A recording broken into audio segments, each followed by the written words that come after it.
네, 오늘 보실 말씀은 출애굽기 14장 말씀입니다. 15절부터 22절까지 말씀입니다. 우리 다 같이 그 자리에서 일어나셔서 하나님께서 우리에게 주시는 말씀으로 생각하고 한 절씩 교독하겠습니다. 15절부터 22절입니다. 여호와께서 모세에게 이르시되 너는 어찌하여 내게 부르짖느냐? 이스라엘 자손에게 명령하여 앞으로 나아가게 하고 내밀어 그것이 갈라지게 하라. 이스라엘 자손이 바다 가운데서 마른 땅으로 내가 애굽 사람들의 마음을 완악하게 할 것인즉 그들이 그 뒤를 따라 들어갈 것이라. 내가 바로와 그 모든 군대와 그의 병거와 마병으로 말미암아 영광을 얻으리니 마병으로 말미암아 영광을 얻을 때에야 애굽 사람들이 나를 여호와인 줄을 알리라 하시다니. 이스라엘 진 앞에 가던 하나님의 사자가 그들의 뒤로 옮겨가매 구름 기둥도 앞에서 그 뒤로 옮겨 진과 이스라엘 진 사이에 이르러 서니 저쪽에는 구름과 흑암이 있고 이쪽에는 밤새도록 저쪽이 이쪽에 가까이. 모세가 바다 위로 손을 내밀매 여호와께서 큰 동풍이 밤새도록 바닷물을 물러가게 하시니 물이 갈라져 바다가 마른 땅이 된지라. 이스라엘 자손이 바다 가운데를 육지로 걸어가고 물은 그들의 좌우에 벽이 되니. 거기까지 보겠습니다. 우리 말씀에 은혜 받으세요. 인사하면서 앉도록 하겠습니다. 말씀에 은혜 받으세요. 오늘이 우리 K믹에서 드리는 예배는 마지막 시간입니다. 한 22년 정도를 여기서 예배를 드렸던 것 같아요. 돌이켜보니까 여기 오게 된 것이 참 꿈 같고 하나님의 은혜였다는 생각이 참 많이 들고요. 또 이제 이곳을 놓고 또 새로운 곳을 가게 되는 것 역시도 하나님의 은혜가 아닌가 이런 생각을 하게 됩니다. 여기 오게 될 것을 아무도 생각 못했는데 여기 오게 됐거든요. 또 거기 가게 되는 것도 아무도 생각 못했는데 또 거기를 또 가게 됩니다. 나중에 설교 시간에도 말씀을 드리겠지만 하나님의 정말 은혜고 섭리라는 것을 좀 생각하게 됩니다. 꼭 이렇게 커지고 좋은 데를 가야지만 은혜가 아니고 또 작아지고 좀 지금보다 못한 곳을 가더라도 하나님이 우리와 함께 하시면 은혜가 아니겠습니까? 그런 마음을 가지고 마지막 예배를 드리려고 했는데 하필이면 또 장소가 메인홀에서 예배를 드리게 돼서 더 좀 감회가 있는 것 같아요. 한 번 더 이곳을 보고 또 여기서 예배를 드리고 갈 수 있게 돼서 감사하고 또 언젠간 기회가 되면 또 다시 올 수 있는 그런 기회를 또 주시지 않겠습니까? 오늘 이제 믿음으로 시작하라는 제목으로 말씀을 나누도록 합니다. 홍해 사건을 지금 살펴보고 있습니다. 이 홍해 사건은 지금 21세기를 살고 있는 우리들에게 두 가지 교훈을 준다고 말씀을 드렸어요. 우리도 살면서 홍해를 만난다. 그런데 그 홍해는 갈라진다. 이런 교훈이라고 말씀을 드렸죠. 아마 여러분 기억을 하실 거예요. 제가 왜 자꾸 반복해서 말씀을 드리냐면 기억을 하셔야 되기 때문에 그렇습니다. 기억하는 게 굉장히 중요합니다. 그리고 오늘은 한 가지 더를 기억하셔야 되는데 이 내용을 믿는 겁니다. 이 내용을 아는 것도 기억하는 것도 중요하지만 더 중요한 것은 이 내용을 믿는 거죠. 내 마음속에 믿는 겁니다. 이스라엘 백성들의 문제는 사실 홍해가 아니었기 때문에 그렇습니다. 우리가 보기에는 그들에게 홍해가 문제인 것처럼 보이잖아요. 근데 홍해가 문제가 아니었고요. 진짜 문제는 그 사람들이 가졌던 불신앙이었습니다. 불신앙. 그래서 기도하면서도 하나님께 부르짖으면서도 이들은 원망하고 불평했던 것 아니었겠습니까? 하나님께서는 이런 백성들에게 홍해라는 사건을 통해서 그래서 믿음을 가르쳐 주시는 겁니다. 믿음의 중요성이 뭔가를 가르치시는 거였죠. 오늘 우리가 읽은 장면에도 홍해가 이렇게 갈라지는 장면이 나오는데 결론부터 말씀드리면 이 장면은 홍해가 갈라지는 이 장면은 하나님의 능력과 우리의 믿음이 만나게 될 때, 하나님의 능력과 우리의 믿음이 만나게 될 때 홍해가 갈라진다는 것을 보여주는 장면입니다. 하나님의 능력과 우리의 믿음이 딱 만나게 될 때. 여러분 한자성어에 줄탁동시라는 이 말이 있습니다. 이 달걀에서 이제 병아리가 부화될 때 그 3시간 안에 빨리 알을 깨고 나와야지만 이 안에서 숨막혀 질식을 하지 않는데요. 그래서 딱 부화할 때가 되면 안에 있는 병아리가 열심히 껍질을 이렇게 쪼는 거죠. 그러면 밖에 있던 어미가 그걸 깨닫고 밖에서도 같이 껍질을 쪼아줍니다. 그러니까 어미가 밖에서 쪼는 것이 줄, 안에 있는 병아리가 쪼아대는 것이 탁. 이 두 가지가 동시에 일어나야지만 병아리가 알을 깨고 나온다. 이런 뜻인 거죠.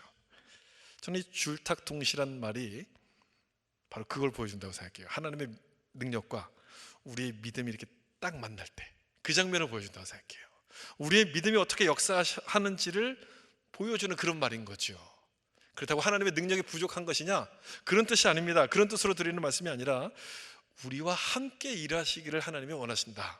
우리에게도 같이 동참할 수 있는 기회를 주신다는 그런 말씀인 거예요. 얼마나 영광스러운 말씀이겠습니까? 오늘 본문이 바로 그걸 보여주는데요. 우리가 하나님을 믿을 때 홍해를 가르시는 하나님의 역사가 시작이 된다는 겁니다. 하나님을 믿을 때. 그렇다면 오늘 설교의 제목처럼 이제 지금부터라도 우리는 믿음으로 시작해야 되는 것 아니겠습니까? 믿음으로 시작하는 것. 그럼 과연 어떻게 하는 것이 믿음으로 시작하는 것인가? 세 가지를 좀 말씀드리려고 하는데요. 첫 번째는 믿음으로 한 걸음을 나아가는 겁니다. 한 걸음을 가는 것을 믿음으로 시작하는 것이라 부를 수 있어요. 여기 15절에 여호와께서 모세에게 이르시되 너는 어찌하여 내게 부르짖느냐? 이스라엘 자손에게 명령하여 앞으로 나아가게 하고 어찌하여 나에게 부르짖느냐? 이런 뜻이잖아요. 이 말씀은 왜 기도만 하고 있느냐? 기도만 하고 있지 말고 기도했으면 앞으로 가라. 지금 이걸 말씀하는 거예요. 앞으로 가라. 다시 말하면 믿음으로 한 걸음을 나아가게 될 때 홍해는 갈라진다는 것을 여기서 말씀하는 거예요. 지난주에는 잠잠히 기다리라는 말씀을 나눴어요. 근데 오늘 이 말씀을 보니까 한 걸음을 나아가라고 또 말씀해요.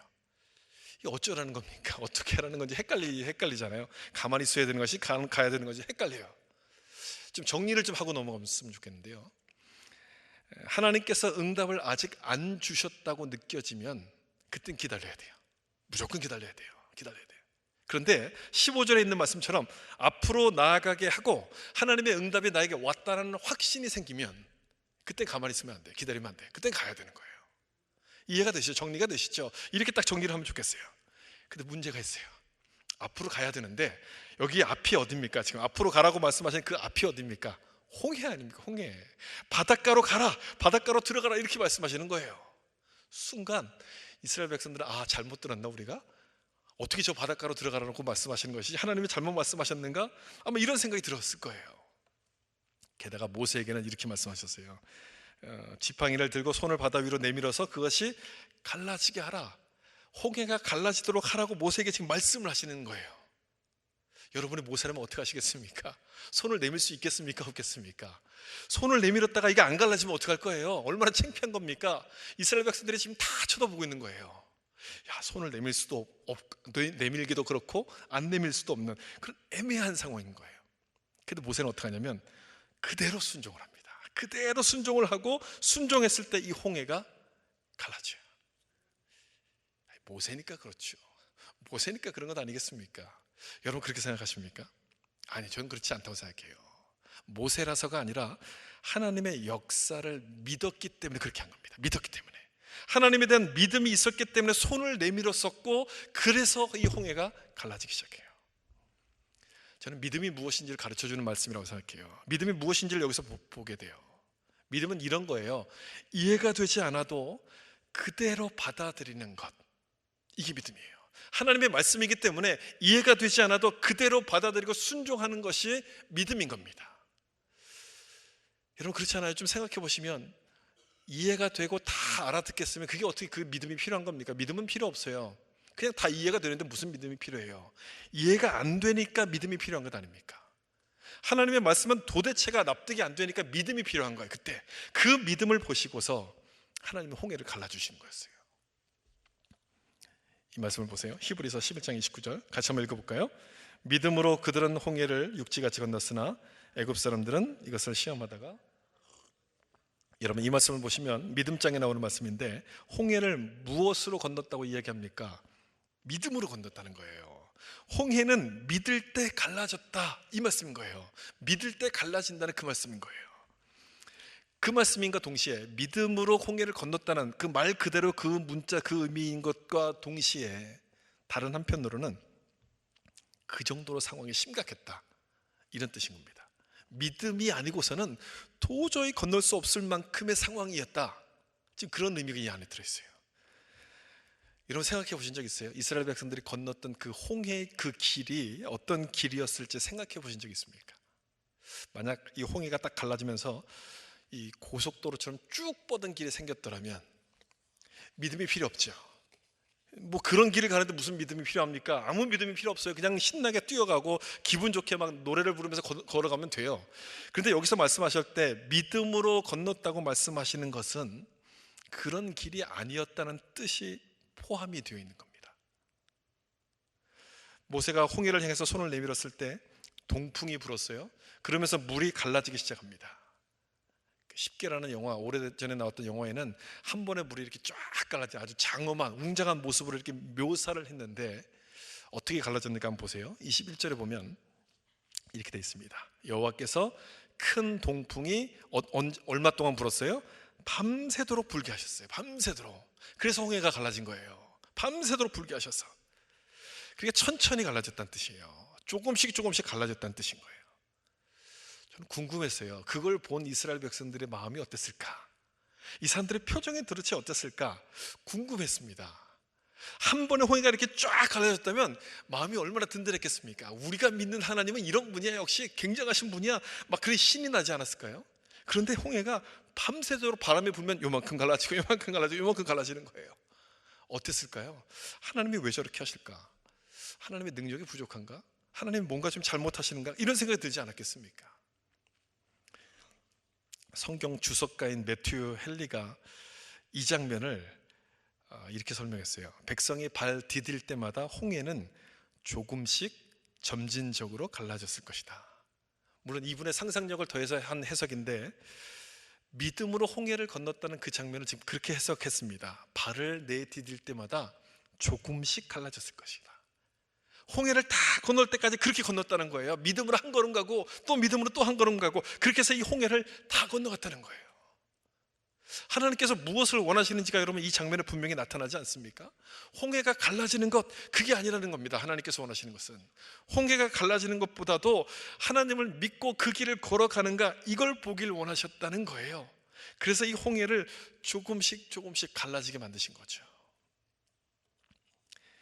만약 이 홍해가 한 번에 쫙 갈라진다면 우리는 늘 그걸 기대하잖아요. 늘 그걸 원하잖아요. 이 홍해가 한 번에 이렇게 쫙 갈라진다면 좋았을 거예요. 걱정할 게 없겠죠. 그냥 신이 날 겁니다. 좋았겠지만 분명히 기도하지는 않을 겁니다. 갈라지기 전까지는 열심히 기도할 것이고 갈라진 다음부터는 기도하지 않을 거예요. 우리 삶이 너무 평안해 보세요. 여러분 아무 문제 없어 보세요. 기도합니까? 기도하지 않아요. 기도하기를 잊어버려요. 하나님을 잊어버리죠. 기도하지 않습니다. 믿음을 잃어버리게 돼요. 틀림없어요. 이게 모든 사람들이 걸어가고 있는 그런 모든 삶의 모습이에요. 우리의 본성이 원래 그래서 그렇죠. 조금만 잘 되면 하나님이 도와주셨다는 사실을 까마득하게 잊어버립니다. 내가 잘한 줄 알아요. 그러다가 언제 하나님을 다시 찾는가? 홍해를 다시 만나게 되면 찾아요. 내가 해결할 수 없는 문제 앞에 딱 부딪히게 되면 그제서야 하나님을 다시 기억합니다. 하나님께로 돌아가야지, 하나님을 의지해야 된다는 사실이 기억이 나기 시작해요. 그것 때문에 홍해를 조금씩 갈라서 건너게 하셨을 거예요. 그때마다 계속해서 믿음을 붙들고 한 걸음씩 걸어가라고 하나님께서 그렇게 만드셨을 거예요. 믿음으로 걸어가라고. 예수님께서 주기도문을 가르쳐 주실 때 이 주기도문 문장 속에 이런 기도문이 나와요. 우리에게 일용할 양식을 주옵시고. 일용할 양식, 하루치 양식을 달라는 기도예요. 기왕이면 1년치 양식을 구하거나 또는 10년치 양식을 구하면 여러분 얼마나 좋습니까? 그런데 예수님께서는 하루치 양식을 구하라고 이렇게 말씀하셨어요. 같은 이유가 아닐까요? 그렇게 해야만 우리는 하루하루를 믿음으로 살 수 있기 때문에 그렇다는 거예요. 하루하루를. 여러분 그렇기 때문에 내 문제가 단번에 해결되지 않는다고 해서 여러분 실망할 필요가 없어요. 내 문제가 단번에 풀리지 않는다고 해서 여러분 염려할 필요가 없는 겁니다. 문제가 계속된다는 것은 이런 뜻이에요. 내가 믿음으로 계속해서 가기를 하나님이 원하시는구나, 그런 뜻인 거예요. 믿음으로 가는 걸 보고 싶어 하신다는 겁니다. 그렇게 한 걸음씩 믿음으로 가다 보면 어느새 홍해를 통과하는 거예요. 어느새 이 홍해가 다 끝나게 되는 거예요. 홍해 사건은 여러분 이걸 보여주는 것 아니겠습니까? 하나님이 원하시는 것은 홍해가 갈라지는 것보다도 하나님을 믿고 가는 것, 그걸 배우라고 이 홍해를 조금씩 갈라서 믿음으로 통과하게 만드신 거예요. 나비는 누에 고치로 있다가 껍질을 벗고서 이 나비가 되죠. 그런데 이 누에 껍질을 벗는 나비가 불쌍하다고 이 껍질을 가위로 좀 이렇게 잘라주면 어떻게 되겠습니까? 쉽게 나올 수 있겠지만 그 다음에 아주 심각한 문제가 생겨요. 그렇게 나온 나비는 날지를 못해서 결국 죽게 된다고 합니다. 곤충학자들의 그 연구에 따르면 나비가 누의 껍질을 이렇게 뚫고 나오는 아주 중요한 이유가 있대요. 뚫고 나오게 만든 이유가 있대요. 그 애벌레로 있을 때 그 영양분이 이렇게 어깨 쪽에 다 이렇게 뭉쳐 있는데 이게 날개가 생기고 이 껍질을 뚫고 나오면서 그 이 날개를 타고 이렇게 쭉 흘러가는 거예요. 이게 영양분이 날개로 쭉 흘러가면서 이게 날 수 있는 힘이 날개 공급을 받게끔 된다는 겁니다. 그래서 나와서 이렇게 날아가는 건데 이거를 껍질을 이게 잘라주면 그게 안 되는 거예요. 껍질을 벗어 나오는 것은 쉽게 나올 수 있지만 날개에 영양이 공급되지 않아서 못 나는 겁니다. 그래서 그냥 죽게끔 되는 거예요. 참 놀라운 이치가 원리가 이 안에 들어있지 않습니까? 홍해를 단번에 열어주시지 않고 조금씩 열어주시는 것도 마찬가지 아니겠습니까? 힘들어도 한 걸음씩 가는 것, 한 걸음씩 걸어가면서 하나님을 의지하는 훈련을 하도록 하시기 위해서 우리를 그렇게 만들어 가시는 거죠. 인도해 가시는 거예요. 서두에 말씀드린 것처럼 여러분, 이스라엘 백성들의 문제가 뭡니까? 홍해가 아니라 뭐였습니까? 불신앙의 문제 아닙니까? 불신앙. 하나님은 이들의 불신앙을 훈련하기 위해서 홍해를 준비해 놓으신 거예요. 그 말은 이 홍해가 갈라지는 것보다도 뭐가 더 중요하다는 뜻입니까? 믿음이 더 중요하다는 거예요. 믿음을 배우는 게 중요하다는 거예요. 우리도 마찬가지로 생각합니다. 우리도 그걸 기억해야 되는 거예요. 홍해를 내가 딱 만나게 될 때 이 홍해가 갈라지는 것보다도 더 중요한 것은 뭐냐? 내가 믿음으로 그 길을 걸어가고 있는가? 그게 더 중요하다는 것을 기억해야 되는 거예요. 내가 믿음으로 한 걸음씩 나아가는가를 하나님이 보기를 원하신다는 사실이에요. 그걸 기억하셔야 되는 거예요. 가만히 생각해 보면 우리가 고민하고 있는 문제들의 대부분은 이 믿음의 한 걸음을 떼지 못해서 생기는 문제들입니다. 그렇지 않습니까? 가만히 생각해 보면 그래요. 예를 들어서 이 관계의 문제도 그렇죠. 다른 사람과의 관계에 문제가 생기면 우린 기도합니다. 관계를 풀어달라고 하나님께 기도하죠. 근데 그 기도만 하고 이제 끝나요. 그 다음이 없어요. 아까 15절에서 이스라엘 백성들에게 말씀하신 것처럼 너는 어찌하여 내게 부르짖느냐? 그리고 끝이에요. 우리도 기도만 하고 가만히 있어요. 아무것도 안 해요. 관계를 풀어달라고 기도했으면 그 다음 뭐가 있어야죠. 그 다음 단계가 있어야 되는데 한 걸음을 나아가야지만 그 사람하고 부딪혀야지만 관계가 열릴 것 아니겠습니까? 근데 가만히 있어요. 기도만 하고 가만히 있어요. 가만히 있지 말고 믿음으로 내가 부딪혀 봐야 되는 거예요.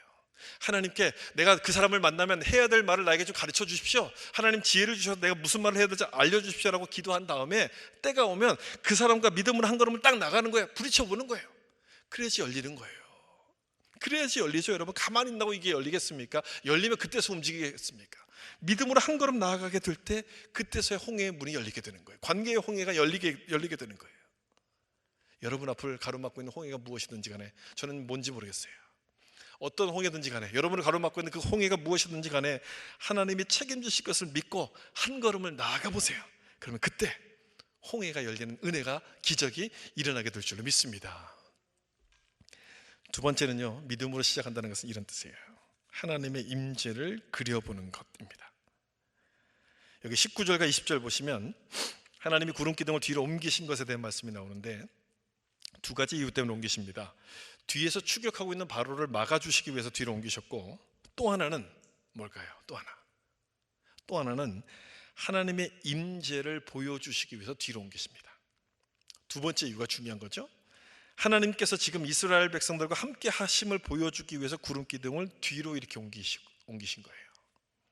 구름 기둥이라는 것은 하나님의 그 임재를 상징하는 거죠. 그래서 이스라엘 백성들은 출애굽을 했을 때 구름 기둥을 따라서 여기까지 이렇게 쭉 왔습니다. 근데 여기서 그만 문제가 생겨요. 바로의 군대가 막 추격하는 거예요. 도망가려고 했더니 앞은 홍해에 가로막혀 있는 거예요. 이럴 수도 없고 저럴 수도 못한 상황이 막 벌어지니까 이스라엘 백성들이 두려워하기 시작합니다. 막 믿음이 흔들리는 거예요. 이젠 다 죽었다. 이 광야에서 우리가 다 죽었다. 불평하기 시작합니다. 그런데 여러분 잘 보세요. 잘 보셔야 되는데 이 사람들이 지금 불평하고 두려워할 때 구름 기둥이 거기에 있었습니까? 없었습니까? 이건 좀 대답해 보셔야 될 것 같아요. 구름 기둥이 거기 있었습니까? 없었습니까? 모르세요? 있었어요. 거기 있었어요. 여기 19절 보면 뒤로 옮겼다고 돼 있지 않습니까? 뒤로 옮겼다는 것은 거기에 있었다는 거예요. 구름 기둥이 거기 계속 있었어요. 그런데도 이들은 두려웠어요. 이제는 우린 다 죽었다 막 이러고 원망하기 시작했어요. 구름 기둥이 사라진 것도 아니고 그 자리에 계속 있었음에도 불구하고 불안해합니다. 왜요? 구름 기둥을 보지 않고 바로를 봤기 때문에 그래요. 구름 기둥 대신 나를 추격하고 있는 그 문제를 바라봤기 때문에 이 이스라엘 백성들은 하나님이 함께 하신다는 그 사실을 잊어버렸습니다. 임재를 깨달은 거예요. 깨닫지 못한 거예요. 다시 말씀드리지만 이스라엘 백성들의 문제는 홍해가 아니라 뭐였습니까? 불신앙의 문제예요. 불신앙이 문제였어요. 하나님을 믿지 못하니 내 옆에 계심에도 불구하고 그 하나님을 느끼지 못하는 거예요. 그 하나님을 보지를 못하는 거예요. 그래서 불안해서 원망을 하는데 하나님께서 어떻게 하시느냐? 구름 기둥을 뒤로 보내십니다. 뒤를 보면서 두려워하는 이 이스라엘 백성들에게 구름 기둥을 뒤로 보내셔서 바로의 군대를 안 보이게 막아주시는 거예요. 물리적인 추격을 막아주셨다는 의미도 있지만 그걸 보면서 자꾸 믿음을 잃어버리니까 안 보이게 막아주시는 거예요. 그걸 보지 말고 날 봐라, 이렇게 하나님이 말씀하시는 거예요. 그렇게 해서 하나님의 임재를 깨달은 이 이스라엘 백성들은 홍해를 이렇게 건너가게 됩니다. 여러분, 이 장면이 우리에게 말씀하시는 것이 뭐라고 생각합니까? 우리가 이 장면을 보면서 생각해야 될 것이 뭐겠습니까? 지금 이스라엘 백성들은 구름 기둥을 보면서 두려워합니다. 구름 기둥을 보면서 두려워합니다. 믿음을 설명하는 장면 아닙니까? 믿음을 설명하고 있는 장면이에요. 믿음이라는 것은 보여서 믿는 게 아니라 믿으면 보인다는 것을 지금 설명하려는 거예요. 그게 믿음이라는 겁니다. 믿으면 보이는 것, 믿으면 보이는 것이 믿음이라는 거예요. 구름 기둥을 보면서도 이 사람들이 두려워했다는 것은 안 믿었다는 거예요. 믿지를 못했다는 겁니다. 안 믿었으니 하나님이 보이지를 않아요. 하나님이 안 보입니다. 그러다가 구름 기둥이 뒤로 가요. 뒤로 가서 바로의 군대를 가려주니까, 그 문제가 보이지 않으니까 그제서야 하나님이 보이기 시작해요. 하나님이 나와 함께 하시는구나 믿어지니까 하나님이 드디어 보이기 시작하는 거예요. 하나님이 나와 함께 하심을 믿으니까 그제서야 하나님이 보이게끔 되는 거죠. 여러분, 하나님은 우리 눈에 보이지 않습니다. 하나님이 안 보이죠. 보이지 않는 하나님, 어떻게 여러분은 믿으십니까? 참 대단한 믿음을 여러분 갖고 계신 거예요. 보이지 않는 하나님, 여러분 어떻게 믿으세요? 믿는 방법이 있어서 우리가 믿는 것 아닙니까? 믿는 방법이 있는 거죠. 어떤 방법입니까? 그 방법이요, 믿음이라는 방법인 거예요. 믿음을 딱 가지면 보이지 않던 하나님이 보이기 시작합니다. 그러니까 믿음이라는 안경을 딱 쓰면 안 보였던 하나님이 보이는 거예요. 안경과 똑같은 거거든요. 안경을 벗으면 그러면 안 보이잖아요. 안경을 쓰면 보이잖아요, 여러분. 안경을 쓰면 보인다고 해서 없던 물건이 갑자기 이렇게 딱 나타나는 겁니까? 없다가 안경을 쓰면 갑자기 이렇게 딱 나타나서 보이는 거예요? 그게 아닌 거예요. 원래 거기 있던 게 보이는 거예요. 눈이 나빠서 못 본 거지 안경을 쓰면 보여요. 믿음도 똑같아요. 믿음도 똑같은 원리예요. 내가 믿음을 가지면 안 계시던 하나님이 갑자기 딱 나타나고 내 눈앞에 보이는, 그게 아니에요. 원래 거기 계셨던 하나님, 거기 원래부터 계셨던 그 하나님이 드디어 내 눈에 보이기 시작하는 거예요. 이게 여러분 신앙의 신비인 거예요. 이건 경험해보지 않은 사람은 모르는 거예요. 어느 날 보니까 하나님이 거기 계셨던 거예요. 나와 함께 하셨던 거예요. 이걸 모르니까 사람들은 하나님을 보여주면 믿겠다 이렇게 얘기를 하죠. 여러분, 그렇게 말하시는 분들은 잘 몰라서 그렇습니다. 순서가 바뀌어진 거예요. 보여주면 믿겠다? 사람들은 보여준다고 믿지 않습니다. 보는 걸 다 믿는 게 아니에요. 믿는 걸 보는 거지 보여준다고 믿지 않습니다. 따라서 순서를 정확하게 하셔야 돼요. 하나님을 보여달라고 할 게 아니라 믿음을 먼저 달라고 기도하셔야 돼요. 믿음을 달라고 기도하면 하나님이 그때부터 보이기 시작해요. 하나님은 우리가 믿음의 눈으로만 볼 수 있기 때문에 그런 거예요. 여러분, 예수님 시대도 마찬가지 아닙니까? 예수님과 직접 대화를 나누고 눈으로 보면서도 메시아인 걸 믿었습니까? 못 믿었습니까? 안 믿어요. 본다고 다 믿는 게 아니에요. 믿으면 보이기 시작하는 거예요. 하나님께 믿음을 달라고 우리가 기도해야 되는 거예요. 구름 기둥을 뒤로 옮겼을 때 이스라엘 백성들 불평하지 않아요. 왜 불평하지 않는가? 바로의 군대가 안 보이니까. 바로의 군대가 안 보이니까 하나님이 함께 하시는구나라고 믿어졌어요. 다시 말하면 그 믿어지니까 이제서야 하나님의 구름 기둥이 보이는 거예요. 믿고 났더니 하나님이 함께 하시는 그 임재가 보이기 시작한 거예요. 여러분, 이 순서가 굉장히 중요해요. 이 순서를 뒤집으면 안 돼. 이 순서를 정확하게 지켜가셔야 되는 거예요. 믿으면 보이는 거예요. 믿으면 보이는 거예요. 한번 따라해 보실래요? 믿으면 보인다. 이 순서를 정확히 지키셔야 돼요. 이사야서 10편 46편 1절 보시면 하나님은 우리의 피난처시여 힘이시니 환난 중에 만날 큰 도움이시라. 여러분, 이 말씀처럼 하나님은 환난 중에도 우리와 함께 계시는 분이에요. 환난 중에도 우리 만날 큰 도움, 함께 계시는 분. 그러니까 홍해가 가로막아도 하나님은 그 자리에 함께 계신다는 그런 뜻이에요. 그렇다면 중요한 것은 뭐냐? 홍해가 아니라 뭐가 중요하다는 뜻입니까? 믿음이라는 거예요. 하나님이 그 자리에 계셨다는 그 믿음, 그 믿음의 눈으로 보면 환난 중에도 나와 함께 하시는 하나님이 보이기 시작하면서 담대한 마음이 생기는 거예요. 그러므로 여러분 앞에 환난이 딱 찾아온다, 고난이 찾아온다, 뭘 먼저 기억하셔야 됩니까? 하나님이 이 고난 중에도 나와 함께 하신다는 것을 기억하셔야 돼요. 하나님의 구름 기둥을 먼저 기억하셔야 되는 거예요. 구름 기둥을 뒤로 옮기셔서 바로의 군대를 막아주신 것처럼 나에게도 하나님께서 그렇게 하실 것이다, 나에게도 그렇게 하실 하나님의 임재를 머릿속으로 그려봐야 되는 거예요. 믿음이라는 것은 상상력과 아주 비슷합니다. 둘 다 이 머릿속으로 이렇게 그려보는 것 아닙니까, 여러분? 믿음과 상상은 아주 비슷한데 다른 점이 있다면 이거예요. 상상은 내 마음대로 하는 거지만 믿음은 무엇으로 그려보는 겁니까? 말씀으로 그려보는 거예요. 이게 다른 점이에요. 믿음은 하나님의 말씀을 이렇게 그려보는 거예요. 바로의 군대를 구름 기둥으로 막아주신 것처럼 내 뒤를 막아주시는, 내 뒤를 지켜주시는 하나님의 구름 기둥을 그렇게 그려보는 거예요. 여러분을 누가 여러분을 추격하고 있습니까? 어떤 문제가 여러분을 추격해오고 있습니까? 그 문제를 하나님의 구름 기둥으로 가려주시는 장면을 계속 그려보는 거예요. 그렇게 하면 두려움이 사라지기 시작해요. 해보세요, 여러분. 해보세요. 두려움이 사라지기 시작해요. 내 뒤를 지키시는 하나님의 구름 기둥을 그려보기 시작하다 보면 내 마음속에 두려움이 사라지고 담대함이 생기기 시작해요. 이 연습을 많이 하셔야 됩니다. 이건 연습해야지 되는 거예요. 연습을 많이 하셔야 돼요. 믿음으로 시작하라는 그 제목은 바로 이 연습을 우리가 좀 해보자는 거예요. 나와 함께 하시는 하나님의 임재를 자꾸 그려보는 거예요. 구름 기둥으로 나를 지켜주시는 이 하나님의 모습을 자꾸 그려보다 보면 하나님이 보이기 시작합니다. 안 보이던 하나님이 보이기 시작하면서 담대한 마음이 내 속에서 생기기 시작해요. 여러분, 우리가 그렇게 산다고 생각해 보세요. 매 순간을 그렇게 산다고 생각해 보세요. 얼마나 달라지겠어요, 우리 삶이요. 엄청나게 달라질 거예요. 불평 대신 감사하겠죠. 마음이 평안해지니까 불면증 사라질 겁니다. 우울증 다 사라질 거예요. 열등감도 사라지기 시작하면서 내 마음속에서 자신감이 생길 거예요. 그렇다면 해봐야 되는 것 아닙니까? 해봐야죠. 듣고만 있으면 안 되고요. 한 걸음 나아가 봐야죠. 해봐야죠. 1611년도 17세기 프랑스 니콜라스라는 사람이 있었습니다. 이분이 예수님을 믿게 되고 자기 삶을 하나님께, 주님께 드리기로 헌신하고 수도원에 들어가요. 수도원에 딱 들어가서 이 사람이 맡았던 일이 뭐냐면 부엌 일을 맡았습니다. 음식하는 일을 맡았어요.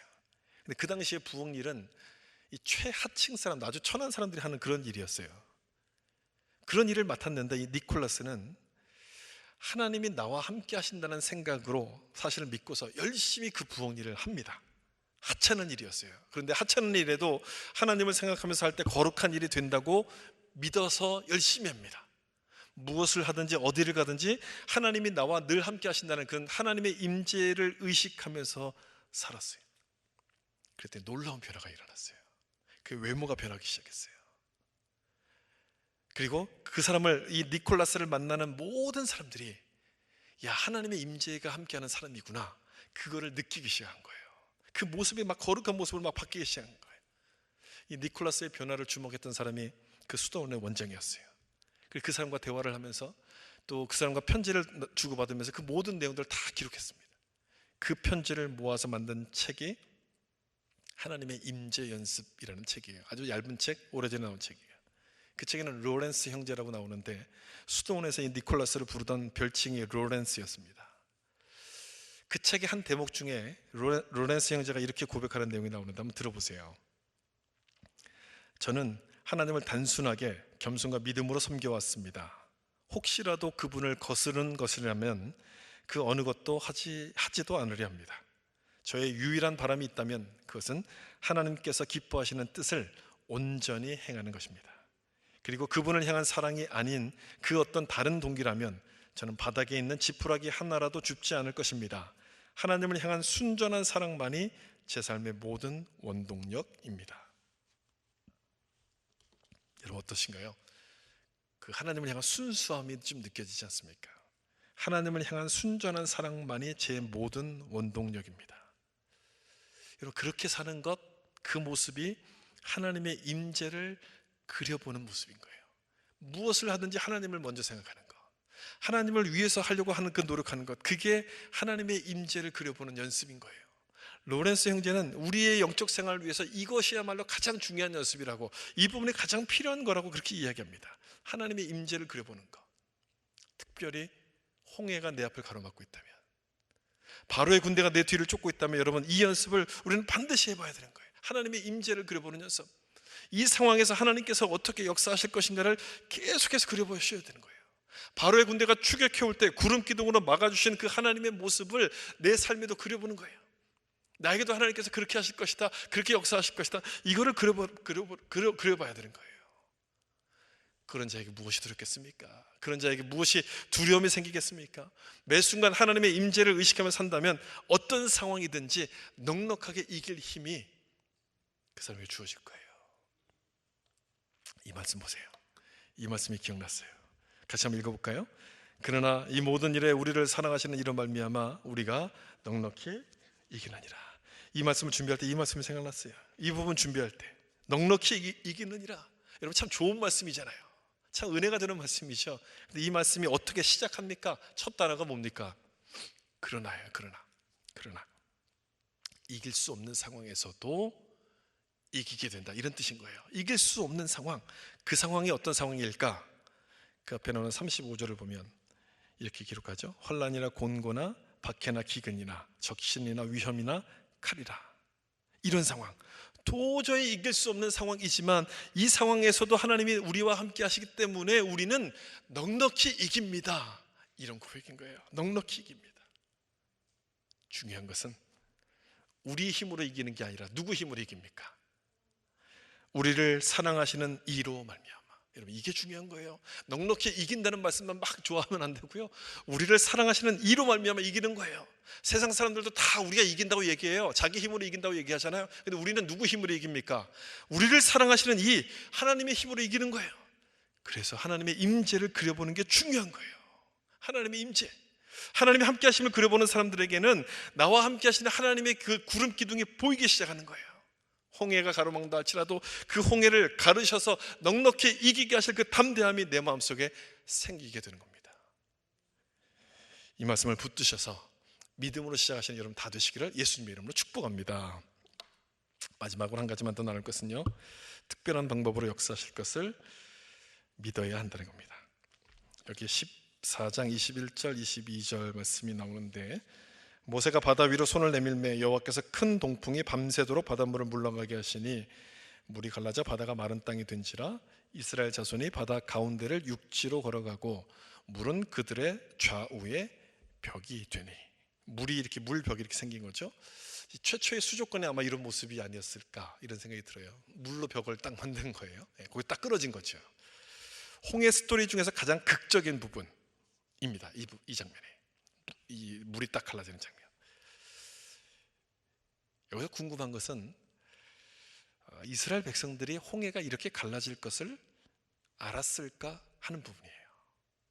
여러분 어떻게 생각하세요? 알았을까요? 몰랐을까요? 홍해가 이렇게 갈라질 거다 예상을 했을까요? 못했을까요?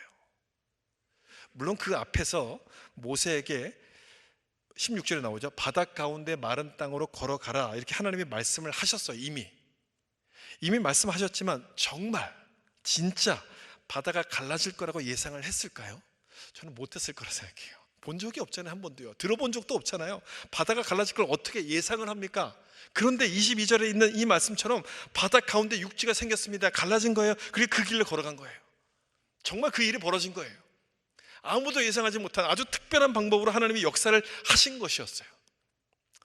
저는 여기에 홍해 스토리에 아주 중요한 메시지가 담겨져 있다고 생각해요. 우리가 홍해를 만날 때 하나님께서 홍해를 갈라주시는데 어떤 방법으로 가르치느냐? 특별한 방법으로 가르치신다는 거예요. 특별한 방법, 우리가 예상하지 못한, 우리가 생각하지 못한 아주 특별한 방법으로 역사하신다는 사실을 말씀하는 거예요. 그렇다면 우리는 뭘 해야 합니까? 우리가 해야 될 일은 뭡니까? 그 하나님의 역사를 믿고 기다리는 거예요. 이제 하나님께서 어떻게 역사하실 것인가 보자, 그 기대하는 마음을 가지고 하나님의 역사를 기다리셔야 되는 거예요. 이 말씀 보세요. 시편 50편 15절 말씀이에요. 같이 한번 읽어볼까요? 환난 날에 나를 부르라. 내가 너를 건지리니 내가 나를 영화롭게 하리로다. 아멘. 환난 날에 나를 부르라. 그러면 건지신다, 이런 말씀이에요. 환난 날, 지금 이스라엘 백성들이 지금 처한 상황과 똑같은 거죠. 진퇴양난, 사면초가, 이런 상황이에요. 그런 상황 가운데서 하나님이 건져내시겠다고 말씀해요. 여러분, 우리는 이 말씀을 깊이 묵상 안 하고 그냥 구원하신다 이런 뜻으로만 알고 넘어가잖아요. 조금만 더 깊이 묵상해 보면 그 환난 중에서 건지신다, 이게 도대체 무슨 뜻일까? 이 말씀에 무슨 의미가 있을까? 이런 것 아닙니까? 하나님의 그 역사는, 우리를 구원하신 그 역사는 내가 생각하는 것 이상의 것이라는 것을 지금 말씀하려는 거예요. 환난 중에서 우리를 건져내는 것 아닙니까? 어떻게 우리를 건져내겠어요? 환난 중에서요. 그런데 그 방법은 우리가 생각하지 못했던 아주 특별한 방법으로 역사하신다는 것을 지금 말씀하시려는 장면인 거예요. 이게 그냥 구원하신다, 그 말씀 단순하게 그렇게 끝나는 말씀이 아니라 특별한 방법으로 우리를 구원하시겠다, 그걸 설명해 주시는 말씀인 거예요. 성경에는 기적이 굉장히 많이 나옵니다. 여러 가지 기적이 나오는데 여러분, 그거 아십니까? 그 기적들이 전부 다 똑같은 기적이 없다는 것. 똑같이 일어난, 똑같은 방법으로 일어난 기적은 하나도 없어요. 아마 그런 생각 해보신 적이 없었을 거예요. 지금 한번 생각해 보세요. 배고픈 자를 먹였던 기적들이 여러 번 나오죠? 어떤 기적들이 여러분 생각나십니까? 배고픈 자를 먹였던 것. 구약시대 지금 이스라엘 백성들이 광야를 갈 때마다 먹을 게 없을 때 뭘 보내주셨어요? 뭘 주셨어요? 만나와 메추를 주셨어요? 그렇게 먹이셨어요.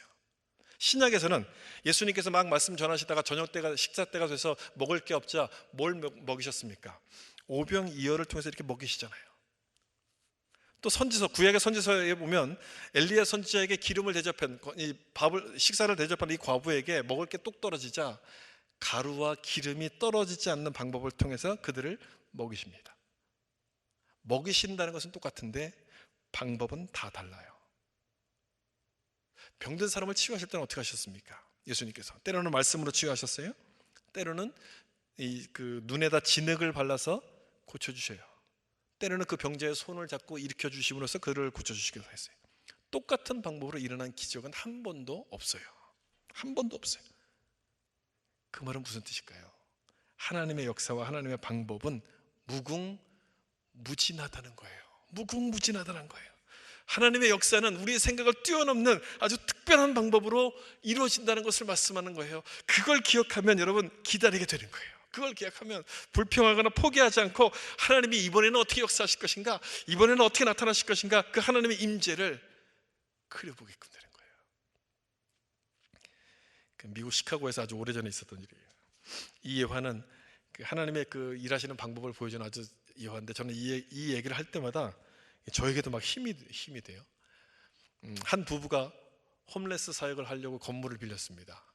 처음 몇 년은 잘 이렇게 좀 했는데 갈수록 재정 형편이 나빠지는 거예요. 어려워지는 거예요. 그러다 보니까 월세를 낼 수 없는 그런 형편이 됐어요. 몇 달을 밀렸더니 주인이 나가라고 통보를 했죠. 나가야 될 날짜는 점점 다가오고 낼 돈은 없고 고민이 생겼어요. 마음이 답답했죠. 잠이 안 와서 그날 밤 이 부부가 열심히 하나님 옆에 기도합니다. 밤이 새도록 주님께 기도했어요. 이 불쌍한 홈레스 사역 어떡합니까? 하나님 좀 도와주셔야 되죠. 간절히 기도했어요. 그리고 아침이 돼서 마당을 나갔어요. 깜짝 놀랄 일이 벌어졌어요. 하나님께서 이들 부부의 기도에 응답을 하신 거예요. 응답을 하셨어요. 여러분, 어떻게 응답하셨을까요? 같아요. 어떻게 응답하셨을까요? 이런 경우에 우리가 예상하는 대부분의 방법은 뭡니까? 누군가를 통해서 뭐 재정을 보내주거나 뭐 이런 것들 아닙니까? 우리는 그런 방법을 예상하잖아요. 그런데 이번에는 달랐어요. 우리가 지금 여기서 세 번째로 생각해 보고 있는 것처럼 또 특별한 방법으로 역사하시는 그 말씀처럼 정말 특별한 방법으로 이들에게 역사하셨어요. 기도를 마치고 아침에 일어나서 마당을 딱 나갔는데 마당 전체에 하얀 버섯이 가득 피어난 거예요. 하얀 버섯이. 그것도 그냥 버섯이 아닌 아주 비싼 희귀종 버섯이셨어요. 버섯이 날 때도 아니었습니다. 버섯이 날 때가 아니었는데도 이 희귀 버섯이 집 마당에 이렇게 잔뜩 난 거예요. 그래서 그걸 다 따가지고 팔았죠. 팔아서 밀린 집세를 다 갚았어요. 그리고 더 신기한 것은 그 이후로 마당에는 버섯이 더 이상 안 나타났대요. 더 이상 나질 않았대요. 여러분 참 신기하죠? 그리고 이런 신기한 일이 우리에게도 일어났으면 얼마나 좋겠습니까? 그렇죠, 여러분. 여러분들에게도 이런 신기한 일이 일어났으면 얼마나 좋겠어요. 그렇다면 믿어야 돼요. 믿어야 돼요. 믿으셔야 돼요. 하나님께서 이렇게 행하실 수 있다는 생각을 믿으셔야 되는 거예요. 하나님의 역사는 우리의 생각을 뛰어넘는 특별한 방법으로 이루어진다는 것을 믿으셔야 돼요. 믿어야지만 이런 일들이 일어나는 거예요. 믿으셔야 되는 거예요. 여기 보세요. 이사야서 59장 1절 말씀이에요. 같이 한번 읽어볼까요?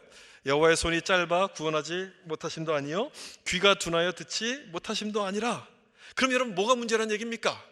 하나님의 능력이 부족한 것도 아니고 귀가 안 들리는 것도 아니고 다 듣고 계시는데 그럼 뭐가 문제라는 겁니까? 우리의 믿음이 문제라는 거예요. 믿음. 우리의 믿음이 문제라는 거예요. 홍해는 전혀 문제가 되지 않아요. 이 홍해는 하나님이 원하시면 언제든지 열리는 거예요. 갈리는 거예요. 하나님이 원하시는 우리 집 마당에도 언제든지 버섯이 자라나게 만드실 수가 있어요. 문제는 뭐냐? 우리가 그걸 믿는가 하는 거예요. 우리가 그걸 믿는가. 아까 우리가 불렀던 그 찬송처럼 주가 일하시네, 주가 일하시네, 신뢰하며 걷는 자에게 주님께서 일하신다는 것을 내가 믿는가 하는 그게 문제인 거예요. 그게. 오늘 우리가 여기서 예배를 드리고 이제 다음 주부터 새로운 장소를 가잖아요. 저는 무슨 일이 일어날지 아무것도 모르겠어요. 그리고 거기에 가게 된 것조차도 사실 기적적인 방법이었고 놀라운 방법이었고 계획이 없었던 일인데 이런 생각이 들어요. 하나님의 임재를 그려보라 그랬잖아요. 또 특별한 방법으로 역사하실 거라고 말씀을 지금 나누고 있잖아요. 막 그림을 그리게 돼요. 하나님이 도대체 거기 가면 어떻게 역사하실까? 어떤 방법으로 우리 문을 이렇게 여실까? 또 어떤 방법으로 사람들을 부르시고 또 하나님의 뜻을 사용할 수 있도록 우리를 인도하실 것인가? 막 기대가 돼요. 우리가 더 작은 장소로 또 시간을 옮겨가면서 가는 것이 내 마음 같아서는 좀 마음이 좀 가라앉고 마음이 답답하고 힘들 수도 있겠지만 그걸 내려놓으면 하나님의 역사를 보면 힘든 일이 아닌 거예요. 그거는요 소망인 거예요. 소망, 기회인 거예요. 하나님의 뜻을 이룰 놀라운 역사를 바라볼 기회가 되는 거예요. 왜 하나님의 손이 짧겠습니까? 여기 있는 것처럼 하나님의 귀가 둔하여 듣지 못하심도 아니잖아요. 내가 그걸 못 믿는 게 문제인 거예요. 내가.